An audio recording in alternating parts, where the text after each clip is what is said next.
లోతైన అటవిలో రాత్రిపూట అడవంతా నిశ్శబ్దంగా కమ్ముకున్నప్పుడు చిన్న వెలుగుని ఇస్తూ ఒక మాయా దీపకాంతి జీవించేది. ఆ దీపకాంతి పేరు లూమి. తన చిన్న వెలుగుతో అడవిలోని మార్గాలను సున్నితంగా ప్రకాశింపజేసేది.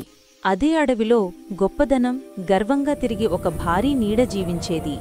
ఆ నీడ తన ఆకారంతో గాలి, చెట్లు, రాళ్లమీద పెద్దగా వ్యాపిస్తూ ఇతర నీడలపై ఆధిపత్యం చూపేది. ఒక రాత్రి భారీ తుఫాను అటవిని చీల్చిపడేసింది. చెట్లు వాలి, మార్గాలు కనపడక జంతువులు చీకటిలో చిక్కుకుపోయాయి. అందరూ తమ గూటిలకు చేరడానికి పోరాడుతున్నప్పుడు నీడ తన రూపంతో అటవిని మరింత చీకటిగా మార్చింది. అయితే లూమి ధైర్యంగా ముందుకు వచ్చి తన వెలుగును మరింత ప్రకాశింపజేసింది.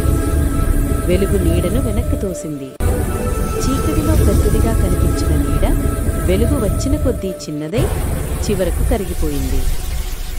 నీడకు అప్పుడే తెలిసింది, పెద్దదనమే శక్తి కాదని. ఇతరులకు మార్గం చూపడం, సహాయం చేయడం అసలు గొప్పదనమని. తుఫాను శాంతించింది.